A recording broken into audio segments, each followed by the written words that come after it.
When Prince Harry appeared on Real Time with Bill Maher, many expected a lively yet respectful conversation about his advocacy work, mental health campaigns, and recent media controversies. The audience welcomed him with warm applause, a sign that despite polarizing headlines, the public remained intrigued. Bill Maher, known for his no-nonsense, provocative style, greeted Harry with a handshake and his signature smirk. At first, things seemed cordial. They discussed Harry's memoir, the Netflix documentary with Meghan, and his work with veterans. But Maher, never one to avoid pushing buttons, began steering the conversation into riskier territory. "Hey, so Harry," he said with a cocked eyebrow, "do you ever get tired of being offended?" The audience chuckled nervously. Prince Harry gave a half-smile, unsure if it was a joke. "I don't consider standing up for mental health or fairness being offended," he replied. Maher wasn't satisfied. "But do you think sometimes the royal drama is maybe a bit overplayed? I mean, come on, it's a bit Kardashian at this point." Harry's expression tightened as the audience gave a mix of laughter and surprised gasps. "I wouldn't compare my life to a reality show," he said flatly.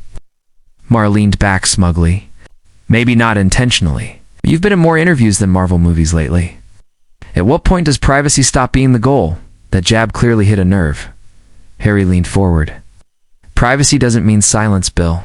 It means control over your own story." Maher raised an eyebrow.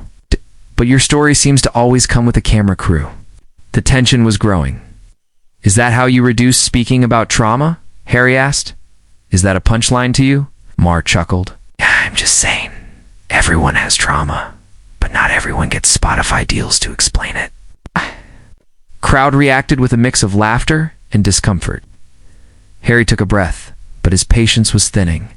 That kind of mockery is exactly why mental health remains taboo. Maher quickly jumped in. "No, mocking is what I do. I mock everything politicians, celebrities, religious leaders. Why should you be the exception?" Harry didn't blink. "I'm not asking for an exception. I'm asking for basic respect when discussing issues that impact millions." Maher nodded slowly, but clearly wasn't backing down.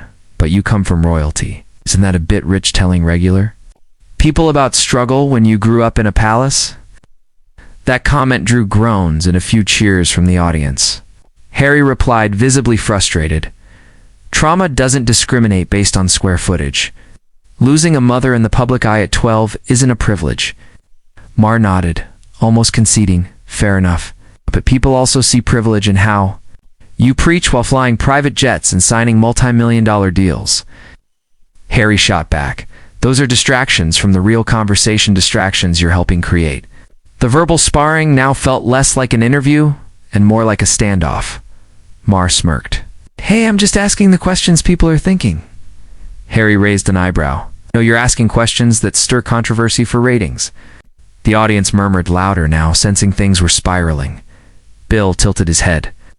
"So you think criticism of you and Meghan is always unjustified?" Harry folded his arms. "I think most of it is rooted in racism, misogyny, and a toxic media culture that thrives on tearing people down." Maher clapped once, sarcastically. "Wow. All three in one sentence. Impressive." The sarcasm stung and Harry stood firm. "You invited me here to talk about substance. You want tabloid banter? You could have booked Piers Morgan." The audience erupted at the mention of Morgan, but Maher was clearly annoyed now. "Well, you're giving him a run for his money tonight." Harry exhaled deeply. "If this is the level of discourse you offer, then maybe I'm in the wrong place." Maher shot back. "Maybe you are." The temperature in the room dropped. Harry shifted in his seat, clearly contemplating whether to continue. Maher, unbothered, moved to another topic. "Let's talk about your views on free speech. You've criticized platforms and media for spreading hate, but don't you think silencing voices you disagree with is dangerous?" Harry answered carefully. "Freedom of speech shouldn't mean freedom from accountability. Lies have consequences, and people are dying because of misinformation." Maher rolled his eyes. "That's true, but who decides what's a lie?" "You, Meghan." That final jab cracked the thin layer of civility remaining. "I'm not going to sit here and let you mock my wife or reduce serious issues to punchlines," Harry said. Maher held up his hands. "Relax. It's comedy. If you can't take a joke, maybe don't come on a comedy show." Harry stood up. "If this is comedy, it's not funny. It's lazy cynicism dressed as intellect." The audience gasped as Harry unhooked his mic and set it down. Maher leaned back, amused but clearly trying to maintain control. "All right then. Prince Harry, everybody. Hope we didn't make him too uncomfortable." The sarcasm in his tone was unmistakable, but Harry didn't respond. He simply walked off the set, leaving producers stunned and the audience half applauding, half murmuring in confusion. The cameras cut to a rushed commercial break.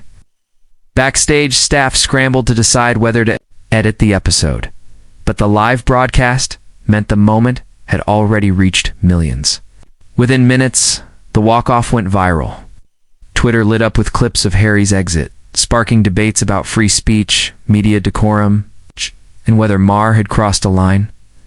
Public reaction was explosive. Some said Harry couldn't handle tough questions. Others praised him for not tolerating condescension disguised as humor. It had become a cultural lightning rod by the next morning. News outlets were running headlines like "Prince versus Provocateur" and "Royal Exit." Harry storms off real time.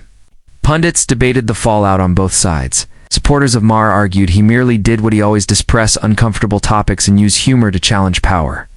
Fans of Harry claimed he was baited and belittled under the guise of open dialogue. Social media fractured along predictable lines. The right wing celebrated Maher's jabs as overdue truth bombs, while progressive voices rallied behind Harry, saying the segment was a setup to ridicule rather than understand. Meghan Markle trended alongside her husband as her name was dragged into the drama despite not being present. Even comedians were split. Some defended Maher's comedic license. Others said there's a line between satire and cruelty, one Maher clearly crossed that night. Meanwhile, the royal family's press office stayed silent, refusing to comment on the situation. Buckingham Palace reportedly found the entire ordeal regrettable but unsurprising. Harry released a short statement later via his spokesperson. The conversation was meant to uplift discourse. Unfortunately, it became a performance for provocation. "I stand by everything I said." Maher, unsurprisingly, addressed the incident in his next show's monologue with a smirk.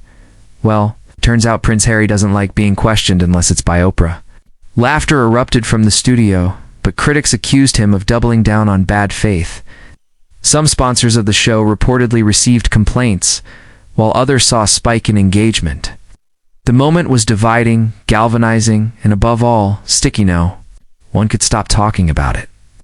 Clips from the argument were repackaged into memes, video essays, and international news features. It had grown far beyond a single show. Back in California, Harry leaned into his advocacy efforts even harder. He gave interviews to platforms more aligned with his messaging, emphasizing the importance of media responsibility and emotional intelligence. The walk-off became a symbol for his supporters of refusing to be bullied into silence. While critics labeled it another episode in what they saw as a victimhood saga, Maher continued his show as usual, but noticeably avoided royal topics in subsequent episodes. Off the record, some insiders claimed producers warned him to tread carefully moving forward after a spike in viewer complaints. The tension that night had left a lasting impression. Even fans of Maher admitted the segment went from edgy to antagonistic. As for Harry, he remained unfazed. If anything, the incident bolstered his global image as someone who walks away from toxicity, even if it means walking off a stage. The argument between Prince Harry and Bill Maher wasn't just a clash of personalities, it was a reflection of deeper cultural divides. One represented a shifting generation, valuing vulnerability, boundaries, and respectful dialogue. The other embodied the old-school ethos of provocation as truth-telling and comedy as a shield. Both sides believed they were right, but in the end, it was Harry's walk-off that dominated headlines, not Maher's punchlines. The moment exposed the limits of both humor and tolerance in a polarized media landscape. It forced viewers to ask what kind of conversations they actually want ones that entertain or ones that enlighten? For Harry, the cost of authenticity was high, but so was the impact. And for Maher, the line between brave and brash became blurrier than ever. It wasn't just a talk show, it was a cultural reckoning, and the world was watching.